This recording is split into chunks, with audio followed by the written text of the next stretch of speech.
Hello and welcome to something I've wanted to do for a very, very long time, which is, let me turn this shit down here, which is do a commentary on my Lego Star Wars, well, at the moment, what is a trilogy.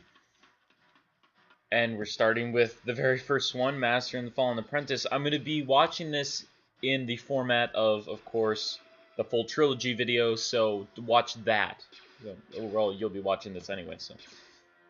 So, this opening battle, I originally, when I filmed this opening battle, it was going to be modeled like the opening battle was just one episode, and then it was basically going to be what Galaxy at War is now. It was just going to be a ton of short episodes, and then I'm pretty sure at one point from the beginning of Master and the Fallen Apprentice to what was originally the end was, I think, 20 episodes or something like that. And then I was like, why don't I just make it a full fucking movie? So I did. And I'm, for the most part, I'd say I'm like 90% like pleased with what I did. Oh, Master Crow, one of my favorite Jedi Masters now, probably because I created him, but you know he's awesome too. Droll, I was a little disappointed with with pretty much Master and the Fallen Apprentice and Darkness Rises were probably my most disappointed. Was what I was most disappointed in the episodes that I was, because something about them where they just didn't move the way I wanted them to, and maybe because like like I don't know, this Master and the Fallen Apprentice was, I wouldn't say rushed, but it was definitely like I definitely didn't perform my hardest, mainly because I was just so stoked about actually getting something like this done.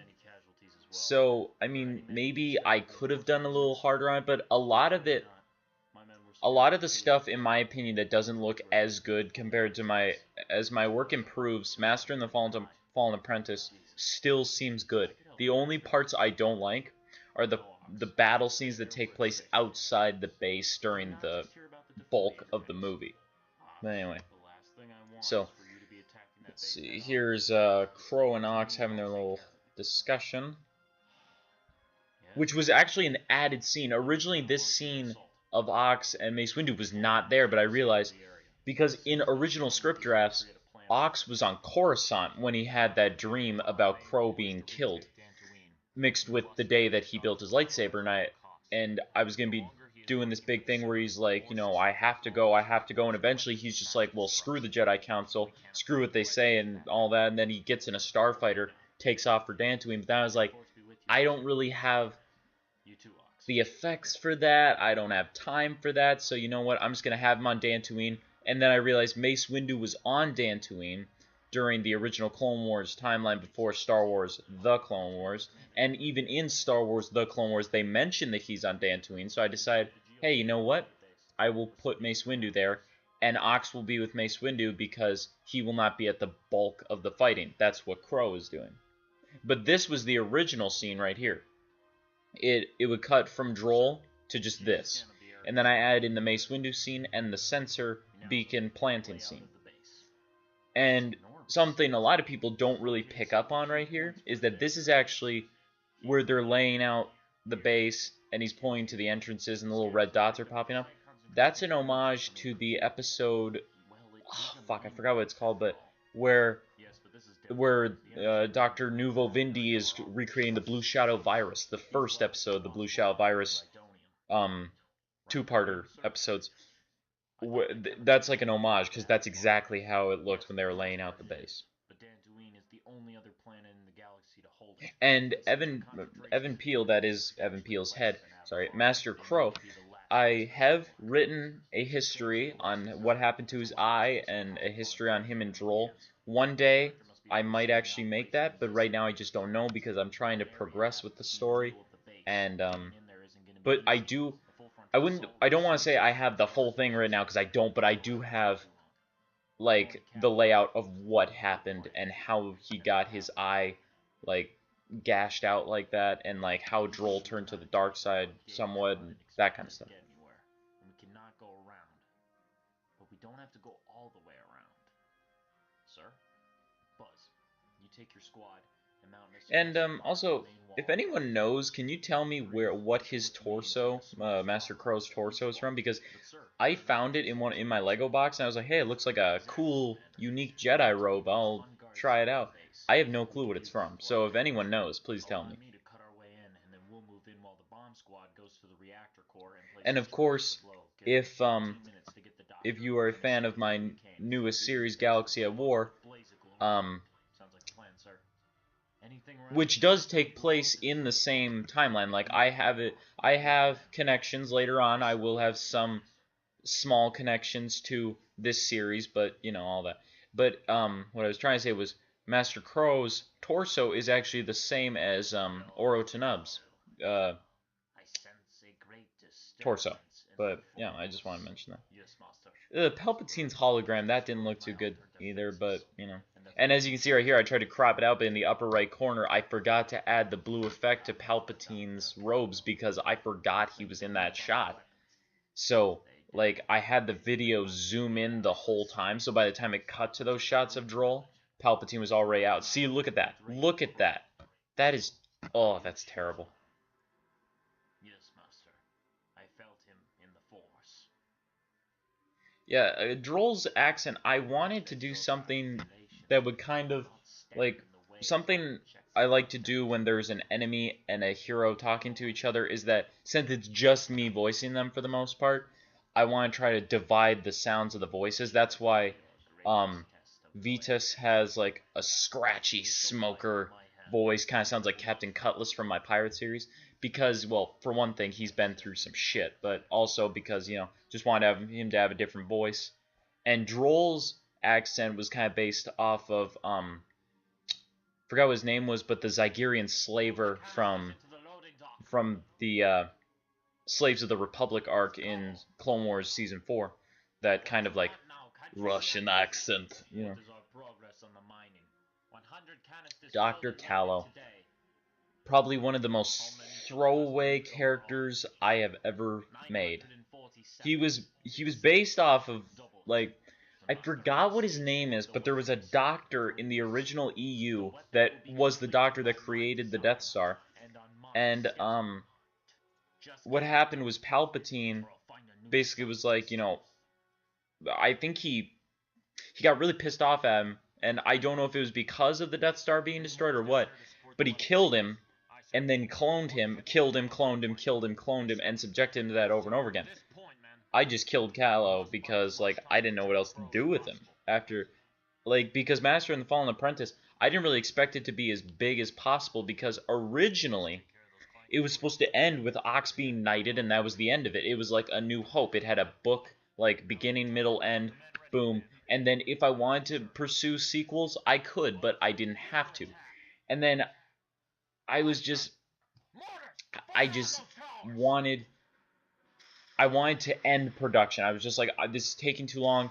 I don't want to put up any more trailers because I could tell people were getting fatigued of all the trailers and not actually showing off the product. So I was like, you know what? I'm just going to cut it off here, do a cliffhanger. I'll get to Old Enemy's Return when I can. But in the end, that didn't turn out too bad. Old Enemy's Return, thank God, didn't... I thought I was never going to get it up because I'm terrible with sequels up when I don't have them filmed already, so... This bridge scene was fun to film because it was like, it's the first time and possibly the only time I will ever do a room with blue walls, because I never use my blue platforms and it's like I gotta use them for something.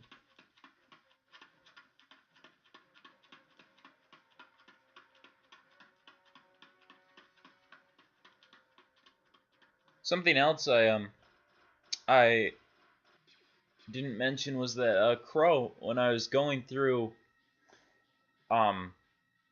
possible different things for him, he actually, like, well, for him and Ox, originally Crow was going to have a yellow lightsaber, and then I was going to give him a double-bladed purple one, and then I was going to give him an orange lightsaber, and then I settled on green. I was like, you know what, like, he seems like a guy that would just have a green lightsaber, probably because he's a master, but you know what I mean. And then Ox was gonna have a double blade blue lightsaber. He was gonna be like, you call this pathetic, and he busts out one lightsaber, then busts out the other lightsaber, and then boom, he's ready to kick some ass. But I decided I don't want to make him more powerful than Droll in terms of weapons, because then it would just throw off how you're supposed to feel worried for the Padawan. And it's like saying, yeah, you should feel worried about General Grievous when he's versing Obi-Wan Kenobi. Like, no. Activate the electoral fields. Roger, roger. Roger, roger. And this electro field thing is, of course, from the Citadel episode, because I loved the idea. And originally, I actually filmed this scene twice, or at least the stock shots of the field, which is actually just a giant blue window, and like a blue Lego window. And originally, I had just flat, like a bunch of platforms, like flat roof platforms stuck together, and then I moved them along, and then I colored blue over them with Microsoft Paint, but it looked terrible and it was taking forever. So I just decided in the end, I have this giant blue thing, so I'll just use that. And I also cut out the scene of, also that is a security camera. Hopefully people understood that. But originally I did film the death scene of those two clone troopers that got smacked by the electro field, and you can find the deleted scene on my channel. It's very like not finished. Like I didn't even bother using it because it looked terrible, because I didn't have any way for the electro field to pass through them without just doing like, oh, it's behind them in this frame, so it's in front of them in this frame. And then I did I had to try to hold a flashlight above it at the same time while holding the electro field up, so it just looked like shit. Oh, and Commander Fook here. Commander Fook, yeah. I used him because I just really loved my Bomb Squad troopers ever since I bought them in the battle pack where they came with the Thorn Company guy and the ARF trooper. I was like, I gotta use them. Okay, move forward, go. And I loved using these guys. And this jump right here was one of my best shots right here, where he jumps in like that, because the blaster bolt actually gets smaller as it goes towards the droid, which was completely done by accident. I did not aim for that. I just tried to draw the blaster bolt, and then when I watched it, I was like, whoa, it actually has like 3D like depth to it as it disappears into the background and hits the droid. And this shot, this was one of my favorite shots, just because it made me feel so accomplished. I literally did a giant battle wide shot, and all it is just like 8 frames played over and over again, and then I changed the footage so it would do a swipe by, so you can't, because if it was a still shot you could totally tell, but since it swipes to the left like very slowly, it kind of just looks like, oh, holy shit, that's cool. Oh, the rocket launcher. That was that explosion wasn't as good as I wanted it to be either. Yeah, a lot of this stuff here, the reason it doesn't look good is because there's hundreds of droids, or not hundreds, but there's quite a few droids up on that wall firing down, and there's quite a few clones firing up at them. And aside from the wide shot, I don't really have a ton of blaster fire going by, mainly just because I wasn't really willing to take all the time I needed. But that's also because, I just get worried about losing subscribers when I don't put content up, and yeah, I don't feel accomplished when there's nothing coming up, because it's like, sure, you're working hard and everything, and people understand that, but at the same time, no one sees that. It's like, I could say I'm doing my homework, but I'm not. But I mean, I am. But wow, I just went off on a tangent. But you know what I mean. Ugh. And the Thorn Company guys, I really want a Captain Locke custom clone trooper, so I can, because I've always wanted to include Thorn Company in a movie, like expand on Commander Locke's or Captain Locke's character, because we only saw him in one episode. But and this scene in the script, it sounded much better to me. I didn't really like how it turned out. It's like the lightsaber table on your bottom left there is designed after General Grievous's General Grievous's lair, where he has all his lightsabers, but I don't know. And he was supposed to have a lot more helmets. It was supposed to be like the Trandoshan pirate ship in Padawan, the Padawan Lost two-parter episodes, but I just put an Uruk-hai helmet and a space helmet. Oh, Gore. I hope I see him again. I'm writing the fucking scripts and I don't even know if we're gonna see him again.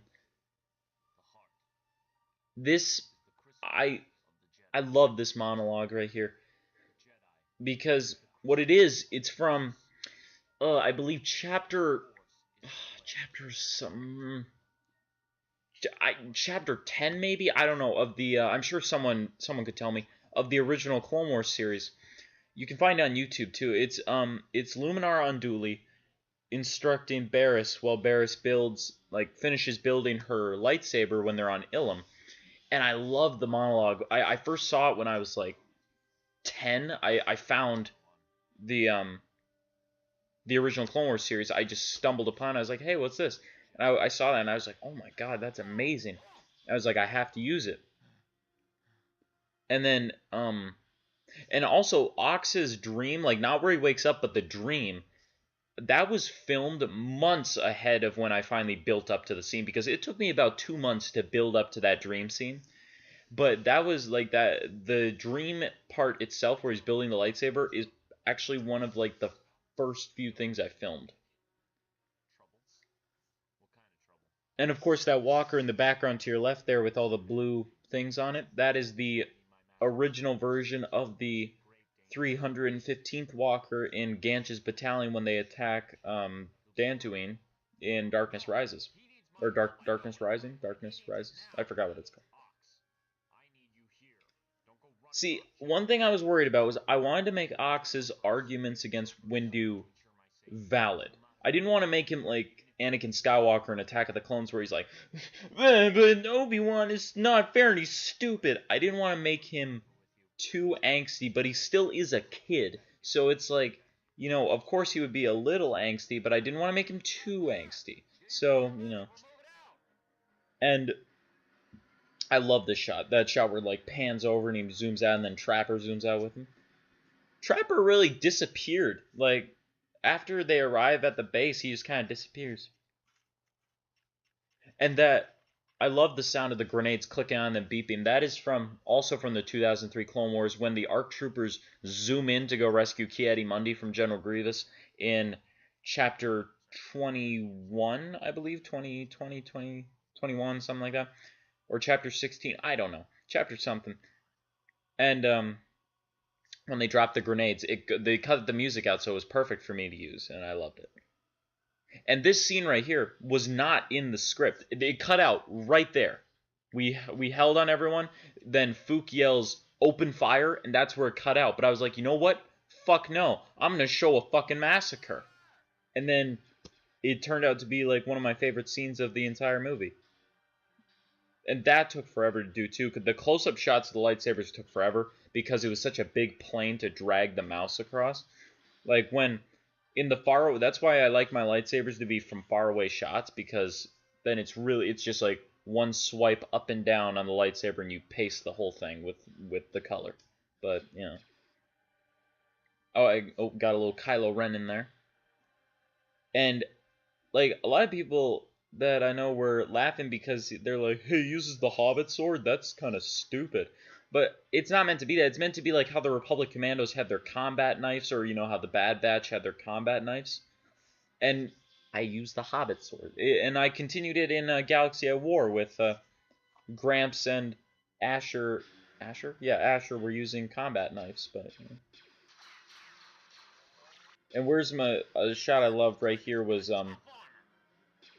Oh, that's Captain Rex or Cody, one of them. It's a quote from Rookies. I love that. That was a big accomplishment, too, was having him raise up the droid and break it apart. I loved how it turned out. My thanks, Gray. Just like old times, sir. Indeed. We keep a weary eye open, Commander. I sense our troubles aren't over with yet. Let's move. Eat my laser!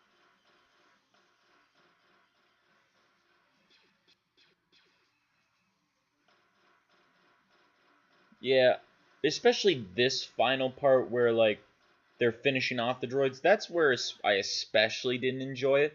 Pretty much as soon as Ox arrives, the battle on the outside gets better. Only, well, not only in like how awesome and badass it is, but I mean the quality of the video.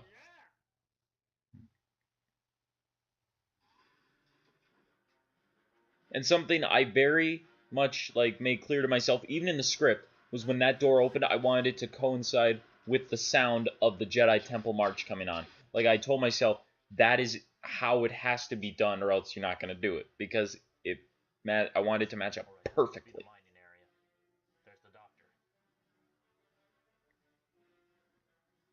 Let's finish this. You take 2 men and go around to the left. General Crow, come in, please. What is it, Sergeant Buzz?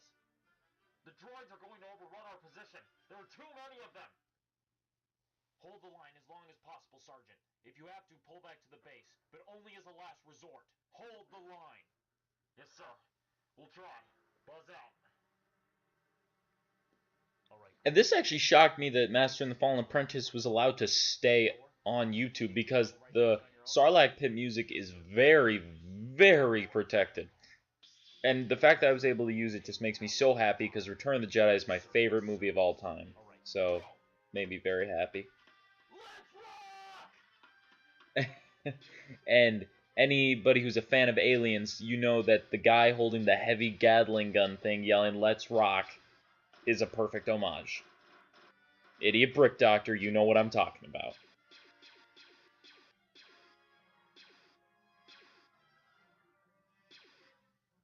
Whoa! Mind your aim. One of those canisters go up, we're all dead. Aye, sir. And of course, they are mining Rhydonium, which, I don't know, maybe I didn't make it clear enough to anyone, but, like, in case you didn't know, what Callow is getting the Rhydonium for is because, excuse me, is because he is basically building one of the earliest prototypes of the Death Star. So it's like, you know, what would they go to first? They go to basically one of the most explosive things in the Star Wars universe, Rhydonium.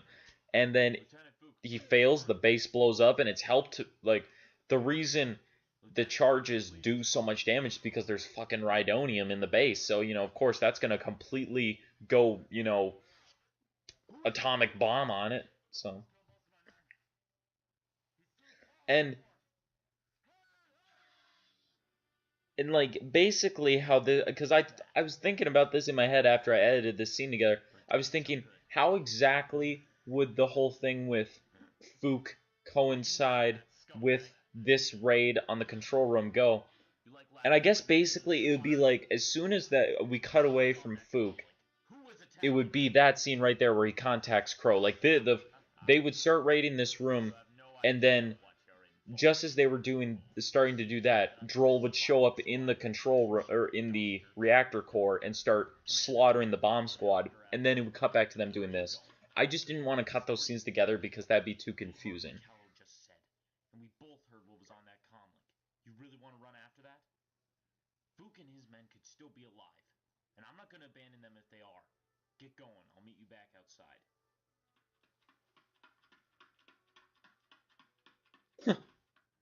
Look at him going all Shakespeare there, looking at the droid head like like a thespian and looking at a skull. This overhead shot, I think that actually looks pretty good for the most part, except for that one bolt that keeps hitting the wall and making little sparks right there. I shouldn't have bothered doing that, I don't think. And that's from the Zillo Beast episode, where like right before the bomb drops that opens the ground up, Rex is like, "Hold the line!" and one guy goes like, "Whoa!" and he gets hit. Oh, and this Attack of the Clones music, or in my computer it's labeled Ox's Rescue music, is also one of my favorite tracks ever. And that is Draw, Clone Trooper Draw, right there. That's him. Buzz's best friend. There it is. It's the Galaxy at War theme song, guys. Slight continuity error there. The big platform that made the inside of the base from the wide shots of the door was visible above the base there. This shot right there, I love that. It's like in the movies when the bullies stop their bikes and then jump off. I was like, holy shit, I love that. First time you see Ox's blue light, or no, I guess not. You saw it in the dream, but the first time you see him in action with the blue lightsaber. I didn't really show much of General Windu or Mace Windu doing like kicking ass on Dantooine. I debated it for a while. Like I debated that if I should actually begin the movie with him and Ox taking taking their area of the planet first before I cut to Crow doing like taking the Nikto village, but then I just decided, I'll just focus on Crow. There's Commander Green now, sir. Ox? Where's Crow? He went to the reactor core to check on the bomb. And like you have no idea how amazing it was to get these guys back on the outside of the base. Like, I mean, like for production wise, because like in timeline of the movie wise, they haven't been outside the base for like 10 minutes, but in my production wise, they had not been outside the base in like 3 to 4 months at this point. So to actually finally get Greeb back out on the battlefield and outside that base with Callow was like one of the biggest achievements ever for me. So yeah, this is Flak, and you can actually see Flak get hit in the shoulder if you go back and watch the Droll massacre scene. He does only get hit in the shoulder, and I made sure to do that because I wasn't going to be like, oh, he just happened to survive, but, you know, you don't really know how he did. He does survive because he only got hit in the shoulder. Can you walk? Yeah, I think so. Let's just get out of here now.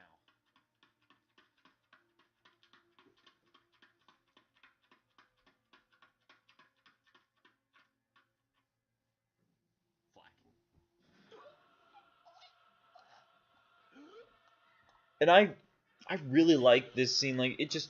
And it was completely by accident that it paired up with the Anakin's Dark Deeds music, like where the music ramps up as soon as Flak starts choking, and him being lifted up there, that turned out really good. Like for what I wanted it to do, like a lot of this movie opened up possibilities for my animation.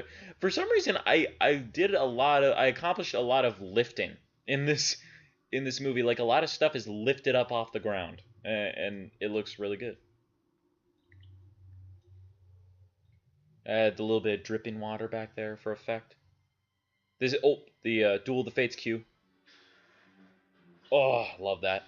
Turned out perfectly. Oh, Crow's flip too. That was one of my big accomplishments also. Meet again at last. Do you not recognize me, my old master?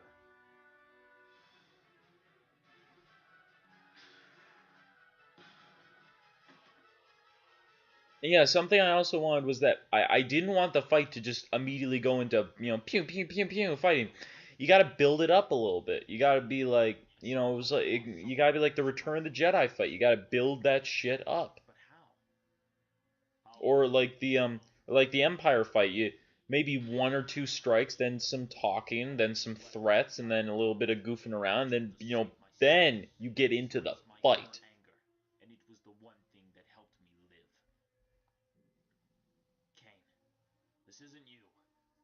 My name is not Kane! I am now Darth Droll, and I've never felt more alive than ever before. I didn't leave you, Kane. The Nasaasi were too strong. When I lost sight of you, I couldn't even find you in the Force. See, that's the history I was talking about right there. Like, because what happened was the story of these two guys is basically adapted after Izen Gin and Master Beryl O'Vare. Was they went to the Nasaasi temples because they're fucking dumbasses. Except, unlike Master O'Vare, Crow is not from a family of Sith infiltrators, or at least, well, maybe I could do that. Nah, I won't do that. And they got split up. Like, they had to run because the Nasaasi warriors were attacking them, and Crow had to leave Droll behind, and, you know, Droll got a little pissed about that, and then he met up with people that I will not mention, but, you know, certain people, Colby James, will know who I'm talking about, and I'm just going to leave it at that. That was a scene I added in for comedy. I thought, wouldn't it be great if he just turned him around and slammed his head into the ground a couple times with the force? I was like, I gotta do it. And this was something I was freaking out. The moment that strike was made with the Darth Maul Savage Opress theme behind him, I was like, oh shit, it's time to do this.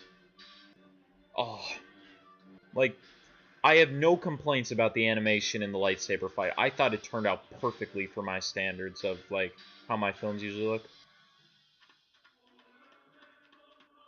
Oh, love that choir theme. Blast him! Where are you? This another thing was I wanted to show Ox tapping in the force like he can't find his master right away. And then boom. Right there, he hears him. As I said, Kroll, when I left you I was but a learner, but now I am the master. You think the dark side makes you stronger? Those who embrace the dark side will only be made weaker. See, I tricked you right there. I thought you probably thought I was gonna go with a episode 4 reference there, but it was only a half reference because I didn't want to do the direct Obi-Wan side of the quote. And I love that. Him flipping in and Crow igniting the lightsaber. I thought it was perfect. And then a little Kylo Ren quote in there. Master, over here! Oh, the scene. Are you alright?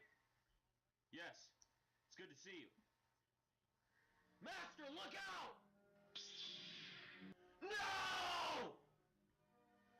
You have no idea. The emotion I had to channel to yell no like that. I have at least 4 takes that I did not use of me yelling no, where they just didn't work. They weren't like one of them was like, no! And I was like, that just doesn't work. I needed like to full on scream, like blood-curdling death scream. And I really liked how it turned out. And this whole scene, this death conversation here, this was all improvised. This was not in the script. I had really, like, it's gonna sound fucking stupid, but I grew attached to this character of Crow. He's my character. I wrote him, I wrote Ox, and, like, I get attached to these guys, and so I felt really sad when I was recording this scene.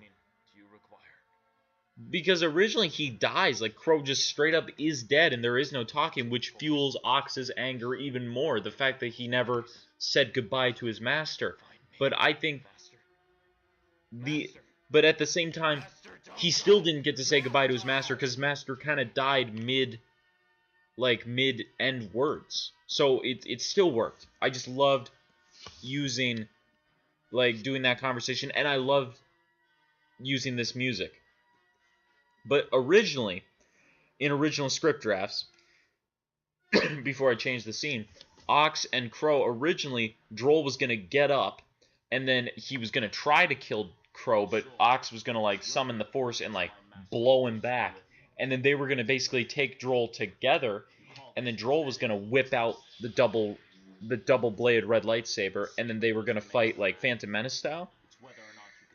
And, of course, this was thought of after, like, Ox, or I forgot what came first, Droll with the double-bladed, or Ox with the double blade, I can't remember. But then I decided Crow should die, so there's no one there for Ox, and Ox has to do it himself. And I was a little upset that Ox and Droll had such a short duel, because originally it was supposed to cut away to other things, because what originally happened was, this right here. That is one of the best combat lightsaber scenes I've ever done in my life. Because originally what was going to happen was, that first strike was going to happen, and then it was going to cut back to Droll, Buzz, and Gore and all of them. They were going to be finishing the battle. Buzz was going to contact Master Windu and be like, hey, it's all done here. We got the droid force are destroyed. We got Dr. Callow. It's all good. And then Mace Windu was going to be like, where's Crow and Ox? And he'd say, well, they're still in the base. And he was going to be like, leave some men to wait for them. Bring Callow back to me. And Buzz was like, okay. But then as soon as he turns off the comlink, Greed charges past him and, like, whips out his pistols and he's like, Gore, you're with me, let's go. And then it cuts back to their duel. But I cut that out because it ruins this reveal right here. With that fucking music. Love that music. See, I love the reveal of Gree coming back because compared to the script, this works way better because you end with Buzz being like, Gree, I'm sure he knows what he's doing. We got our job to do. And then suddenly, boom, there's Gree. You see how much he cares about his friend, and he's back to kick some ass. And Gore came back too, but there was also another scene of them entering the base, and it would have involved Gree being like, I'm going after, he raised his pistols and cocks him, and he's like, I'm going after Ox. And then, Gore's like, I'll check on the charges, and there was going to be a scene where he finds all the dead bomb squad troopers, and he was going to be like, oh my gosh, it was going to be like, kind of like that scene with, that deleted scene of Ganch and finding, Captain Najuda, but, and you could argue this is kind of a cop-out ending with Ox just being like, oh, look at my master's body. Boom, I can do this. But it's like his anger combined with how Obi-Wan's spirit force went into Luke to help him. It was like, it was kind of like a adrenaline rush of the force that he defeated Droll. Because Droll's being cocky right now. He's like, you're setting yourself up to lose. You can't beat me, you little shit. And Ox is like, he's got anger, emotion, guilt, and a green lightsaber, which is awesome. And I don't want to like gloat, but I love the music choice I made here of using the Will You Follow Me One Last Time from Battle of the Five Armies. I love that. It's just so triumphant and like, it's almost like embracing your own destiny kind of music, and then I loved cutting his hand off right there. That was an image I showed really quick in the trailer, but I didn't want to show it all the way because I didn't want to allude to Droll dying, even though it was in the first few minutes, but, I had to.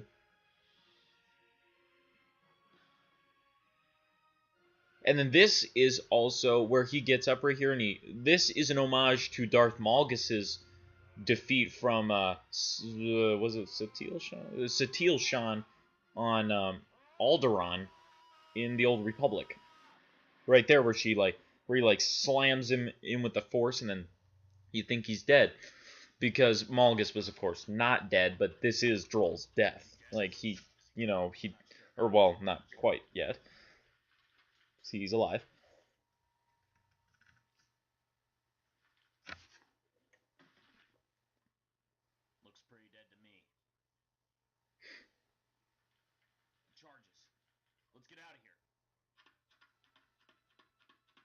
And this was another scene that it was completely improvised, because originally it was gonna be like they start running, and then they were gonna leave through the door, like go through a doorway and like slam the door shut.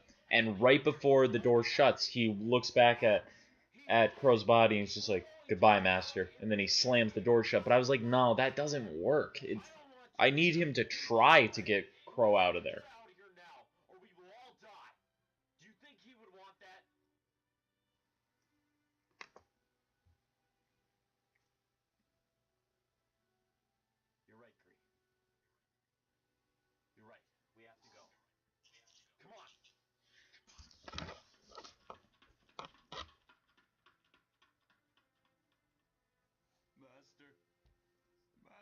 And like this scene right here was something I didn't know for sure if I should do or not do, but I finally decided, you know what? Like Droll should have some sympathy to him, because like I don't want to just be like, I know I should be like, he's just an asshole and that's it, but like at the same time, like I gotta show some sympathy for him. And I love that how this shot turned out of the rubble falling around him.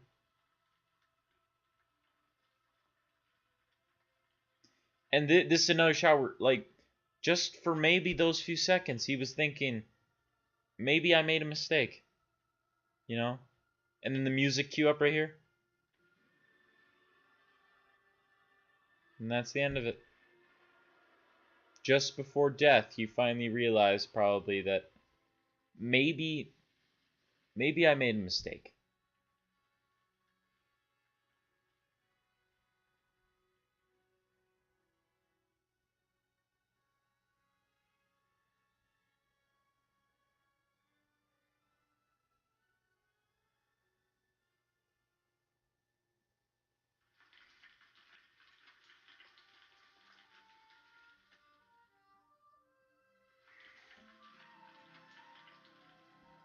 And then of course the bass shaking right here. I love that. And and when the force like cleared away, that was also pretty cool. And then I love the idea of just all of them standing up. It's just boop, boop, boop, you know. Even though it's like this base is like 10 miles long, how the hell are you guys right at the entrance? And basically, like, this is not Old Enemy's Return yet. It is technically, but like really, this is still Master and the Fallen Apprentice. It is not Old Enemy's Return until it gets to the Gladiator Arena. That is when, like, the next episode has started. Because right now, this is still the conclusion of Master and the Fallen Apprentice. That's why I love this so much.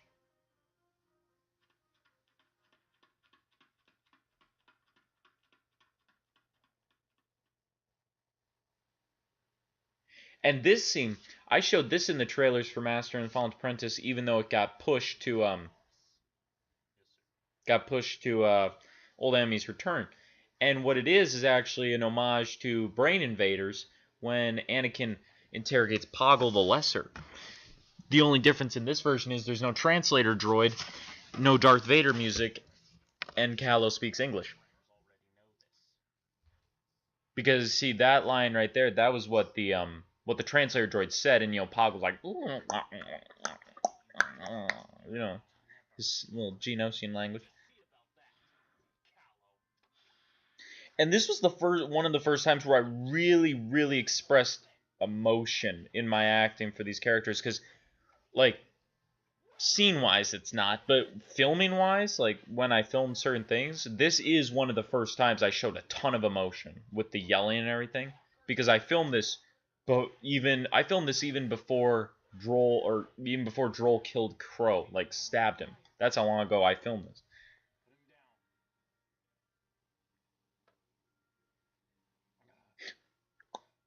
I love that. He just does the little tap on the floor and then falls down.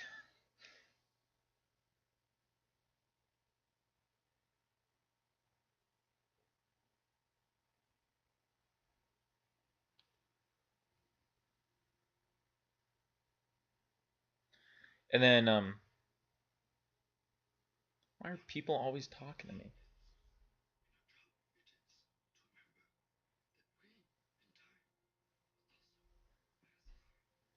And that is Marcus Rowan voicing Yoda there. He did a great job. Thanks, buddy. And, and this is an homage to was it the wrong no, it was maybe the Jedi who knew too much, I think. Yeah, during that funeral scene.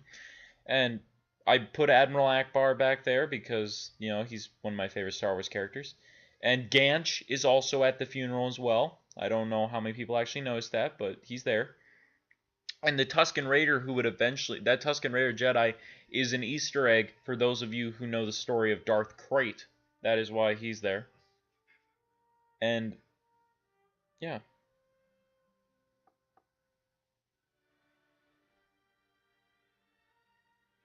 And this funeral scene was actually filmed months ahead of time as well, because originally it was going to go from this to Ox's knighting ceremony, like immediately. But then I realized, what if the council didn't agree on him being a knight? Like, they, like I have Sase Tin say later on, we all have to agree on that. It can't just be some dying guy that happened to be a Jedi being like, yeah, you're ready. The council has to frickin' agree on it.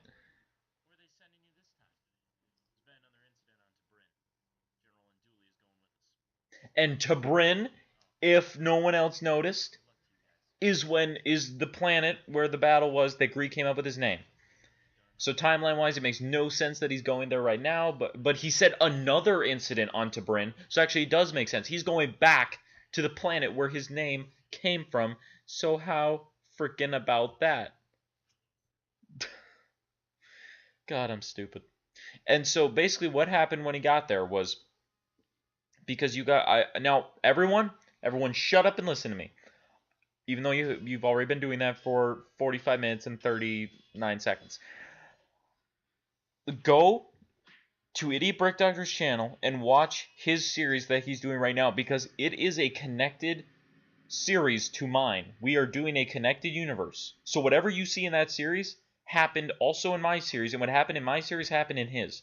Because after Gree was dispatched to Tabrin, they transferred him after about 2 or 3 days. They transferred him to Jabeam because Luminara and Dooley had things under control on Tabrin, so she dispatched Barris with some of Gree's forces to go to Jabeam to help out Commander Blaze and Commander Drek and Master DeCanto and Commander, or I believe it was General Hanan Cross. So go watch those videos. I'm serious. Don't just laugh it off. Just go watch them, because you'll know more about our series, about what's going on in both our series, by watching both series. It's like Marvel. Go do it. Are you dissatisfied, my friend? The quality of these warriors has certainly depleted since my last visit. These men are the very best warriors I've ever seen. And this is an homage to... Man, I almost feel I put too many homages in. Jesus. This is an homage to Asajj Ventress's first appearance in the 2003 Clone Wars series. There's this big gladiator arena going on, and then boom, this one person comes in, kicks the shit out of everybody, and then becomes the apprentice of someone. Or, well, in this case, not necessarily an apprentice, but something I was always a big fan of was listening to the Old Republic Hollow Diaries. And when he talked about, when Master Duro, I believe was his name, when he talked about the story of the new Mandalore rising in the Geonosian gladiator arenas, I thought, what an amazing story. Like, just the idea of this random guy just kicking the shit out of everyone, and suddenly he can call upon the warriors of old to help him in his quest against the Jedi. So I was like, let's adapt the new Mandalore series into my Star Wars series. But at the same time, it originally was not meant for this series. Where the script for Old Enemy's Return is the combination of 2 episodes from another series I was going to do that focused on Admiral Akbar after Return of the Jedi. Because, and one was called The Rise of Mandalore, and the second one was called Return of Mandalore. And basically the first episode, Rise of Mandalore, would be this, and then Return would be the attack on Uvina Prime.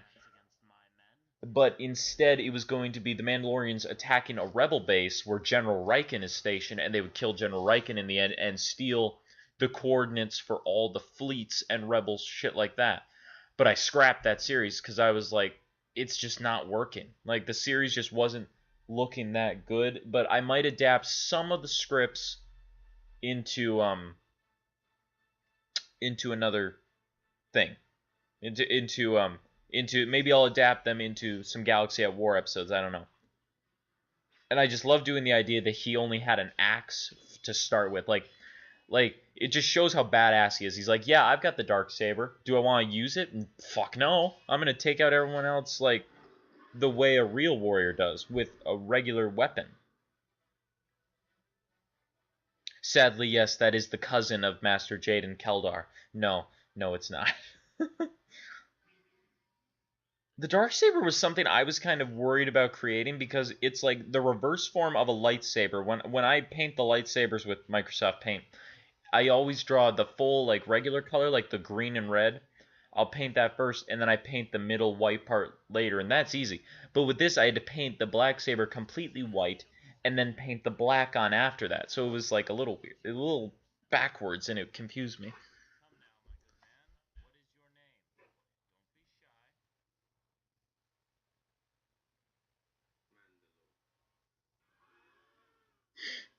I put in the crowd gasping right there. Perfect. Meet me in my office, if you will. Now, this is one of the few times. Oh, wait, right there. That's one of the perfect sync up scenes ever in one of my videos. But the thing that happens here that kind of made me upset was with Master and the Fallen Apprentice, it didn't really contradict much in the timeline of the real Star Wars canon. Minus the idea of Droll being around, but I just kind of saw that as another Asajj Ventress. Like, it's another assassin. He probably had tons throughout the Clone Wars. The thing about Old Enemy's Return was it really contradicted the Clone Wars in a way that, I'm bringing in the Mandalorians, but I'm not bringing in Death Watch. I'm bringing in the new Mandalore and his Mandalorians. They existed in the Old Republic era. And really, that could work if I just said they were an off-brand an offshoot of the Mandalorians, kind of like, Death Watch is just a clan of the Mandalorians. But the thing about this is that they have the Darksaber. There was only one Darksaber, and Pre Vizsla had it. So, and you could say, oh, well, maybe he found it from the new Mandalore in your timeline. Well, I can't do that. Like, I would love it if I could do that, but when he showed it off to Obi-Wan in the Mandalore plot, I believe it was, he was like, this lightsaber was stolen from your Jedi temple. And he says, like, by my ancestors in the days of the Old Republic. And the way he says that, it definitely sounds like he has had that this whole time. Like, that is a family heirloom right there, and he is not going to let it go. So this just straight up contradicts canon, and at this point, this series is kind of going into a full-blown fan fiction, which I never intended it to be. But the series is meant to be canon. Like, I mean, not like actually certified, but I mean, minus this part with New Mandalore, the rest is meant to not contradict canon. I'm trying to fit it in,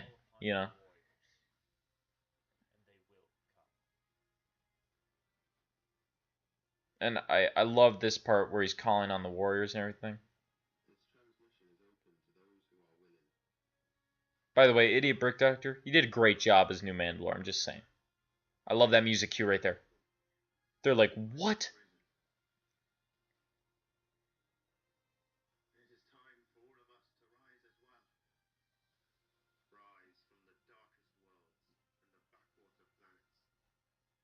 One of the few, like, Photoshop-ish shots that I did in this series was right there of the Mandalore being on the screen. I didn't do a lot of photoshopping.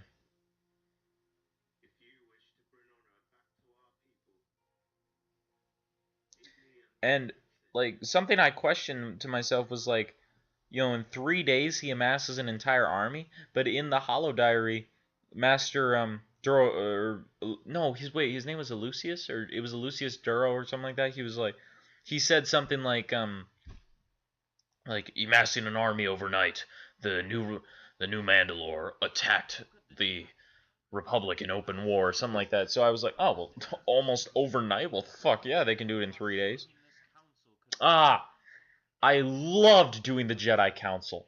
The fact that I was able to get so many of them, the only people I was missing that I really wished I was able to get my hands on was Eeth Koth, Ajan Kalar, and I actually did have a custom Oppo Rancisis and Pablo Jill, but I didn't get to finish them. I made the clay snake tail for Rancisis, and I made Pablo Jill's head, but I didn't get to paint them. My sister was going to, but she left for college before she could, so I didn't get a chance to use their models, so they're just not there.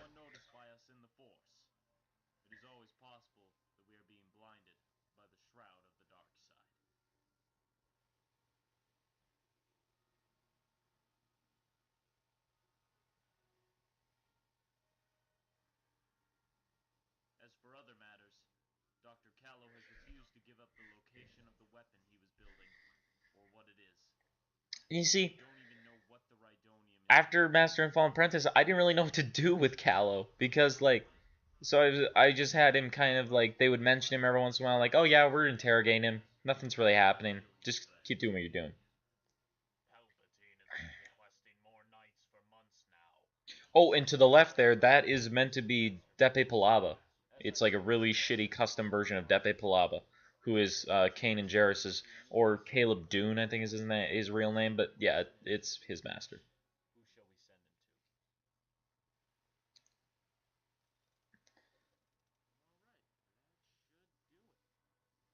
And there's Ox putting together his new lightsaber. That was like, yeah, he's not putting it together with the Force, I know, but you know, whatever. And right there, that was actually, I cut out, there is a deleted scene, though, I showed in the trailers, where he actually ignites the blade all the way, but I cut it out because I was like, you know what, never mind. I know I revealed it in the trailer, but I should save it for the Battle of Dantooine when he reveals it. And his new outfit is, of course, kind of like Anakin Skywalker's, but I changed the brown sleeves to gray to give him more of his own look. And also, I had to change. Originally, I wasn't going to change his outfit at all, but then I realized I want Evan Peel on the council if I can have him on the council. And I should probably give him his regular outfit. And it would be cool if Ox got an outfit change, so change his outfit. This is outrageous.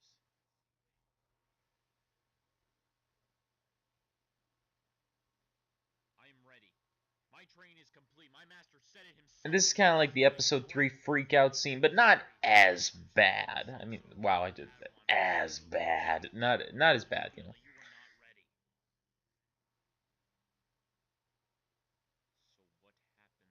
I didn't really like that fade. You are being reassigned to a new master. New master? Who? To Master Jaden Keldar. He recently lost his path. And Master Jaden Keldar, his last name of Keldar is actually like it's a reference in its own. It's like an in-joke reference to one of my own series. It's from Attack of the 41st Legion with Keldar. You know, the Jedi who Commander Gree met up with in the Dathomirian prison. You know, I've actually, let me know what you guys think. I've actually been thinking about remaking that series, like, since I had to quit because of fucking YouTube made me take the videos down. But, that Scream also took a lot to do. But yeah, just, you guys let me know if you actually want me to remake that series, because I've been thinking about it. Maybe even including it in this timeline. Because, like, me and Idiot Brick Doctor, man, we're making our own timeline, like Star Wars Expanded Universe here. And this battle was something I was very nervous about because, like, when I start big battles, it's like, I have to get fucking ready for it because I just never know if I'm gonna. And a slight continuity error there that just makes me so sad. That dead tree in the background is not there when Ox makes his counterattack in Darkness Rises. Sir, stay back or we will be forced to shoot you.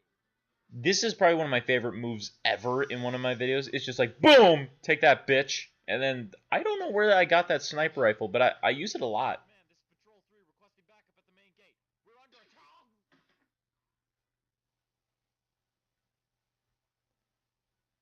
guards are down. And Make your originally, Ozinch was going to have his cape, but I didn't know where his cape went. Because he had his cape when he went to Geonosis to meet up with, fuck, whatever his name is, but I don't know. I also love doing that shot right there, because that was the Mandalorians emerging from the woods. And here is Vulvif Mon, one of my favorite underused Jedi ever. I remember when I first saw him in the 2003 Clone Wars series, I was like, who the hell is that? He looks amazing. I hope he's in the rest of the series, and he wasn't. He just was never used. So I was like, you know what? I'm going to give him his own character arc. So, yeah. I did. Or, well, not yet. But, you know, he's in the series, which is all that makes me happy. And, like, there's a lot I cut out of this battle. Like, this battle overall is, like, 20 minutes or so long. Like, I mean, in the unedited version, it's, like, 20 minutes long. I just cut out a lot because, like, it wasn't really central to the story. After a while, it was just kind of like, okay, yeah, they're fighting. We get it. There's killing. And I'm pleased with how the edited version turned out with it being 10 minutes long. or 10 or 12 maybe.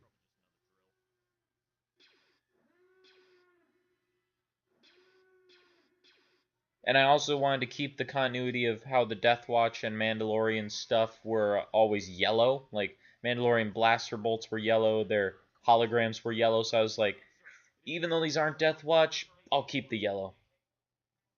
General Mon, I've confronted the intruders. They're Mandalorians. Where are they, soldier? In hallway And, 7. by the way, Hurry, they're breaking. Captain Najuda, completely custom made by my sister. Thank you, Georgia. She's completely custom painted by hand by my sister. Originally, he was going to be a commando, like a Republic commando, but then I decided, you know what, I'll include him as like, because at first I wasn't going to use him because I realized I couldn't really write a story around Republic commandos, and I was like, you know what, fuck it, I'll use him as Master Mon's captain, and it turned out perfect.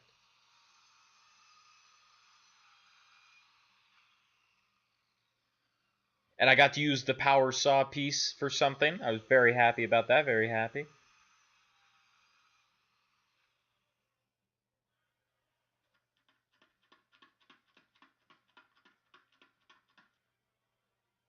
Good to see you guys. And this scene was also originally, this scene was not shot in the long version that it was meant to be. Like, in the script, this was meant to be, like, a New Hope long. Like, even the way they're set up, you can tell is meant to be like a New Hope. But it was going to be longer. And I just decided it'd be awesome if it was just a massacre. Like, they just killed him immediately. Like, the first guy gets flattened. That's a reference to Grievous Intrigue when the clone gets flattened. And I thought, how badass would it be if the guy just swings in with a fucking machine gun and just immediately starts slaughtering the clone troopers. And then Oxhoon, or Sergeant Oxhoon, jumps in. He has the vibro blades. I think that's what they're called. And something interesting that you will learn in the 4th episode, title still being thought about, his blades can withstand lightsaber strikes. So, hell yeah.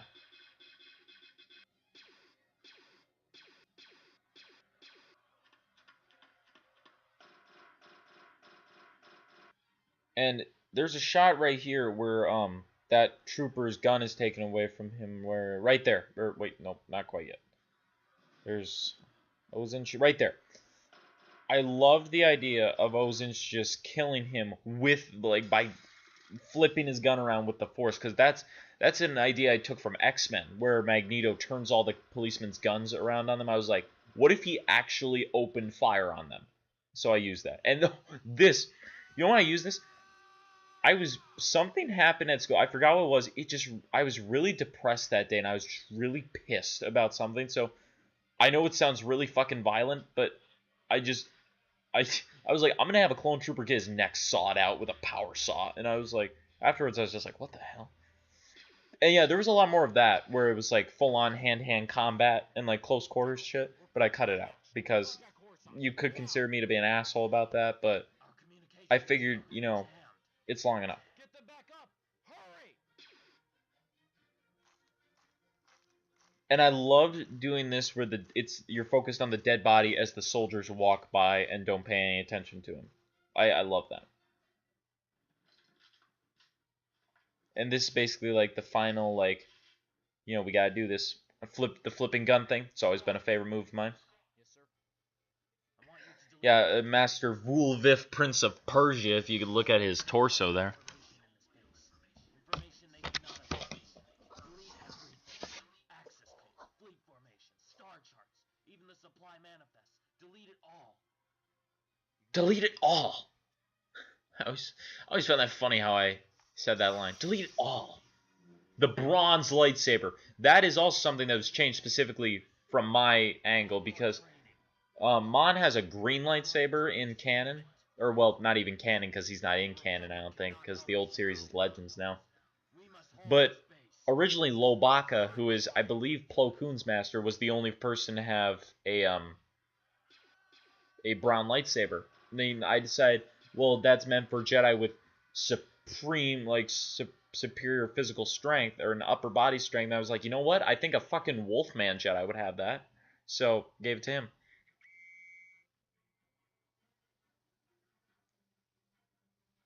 General Wulvif Mott.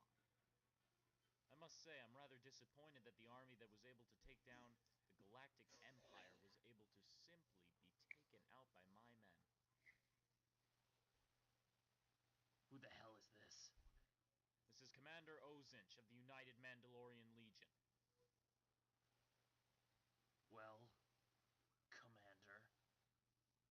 what do you want? With you, I want nothing. I've come for your outpost, and the information it contains. But not just any information. My acquaintance has requested something specific. I don't know what information you're referring to. And something I wanted to allude to this whole time throughout Old Enemy's Return was that Vites was actually Sidious.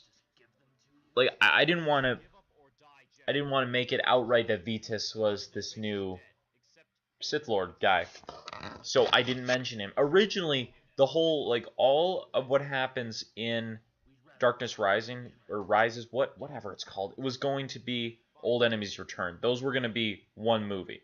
That was all going to be Old Enemy's Return, and the way that Episode 3 ended was going to be how Old Enemy's Return ended.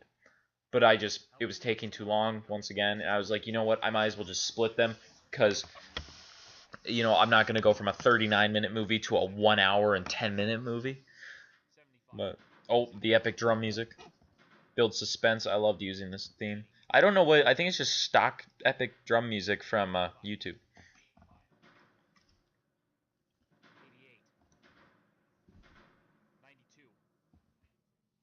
Come on, hurry up! Hang on. Almost.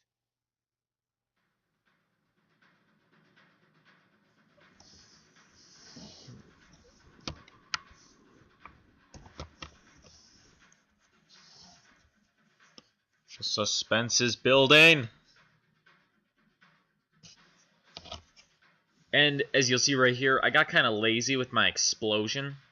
I didn't really want to draw the effects. I was like, hey, I can have it like fade to a white, or I can have fade to a yellow frame, but I can have the yellow frame like wipe in through a circle. That way it actually looks like it's booming through the door.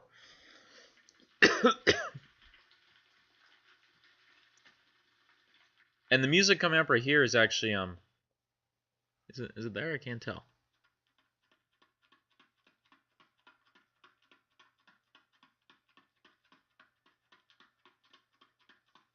Yeah, and the funny thing is that the reason it pauses here for like freaking 10 seconds. And the reason for that is because originally he says, like, this line right here. Where is it? Somewhere around here. You'll see in just a second. Yeah, Najuta's alive.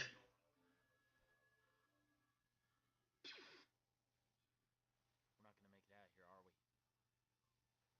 We have to hold them off. General, where are you? Yeah.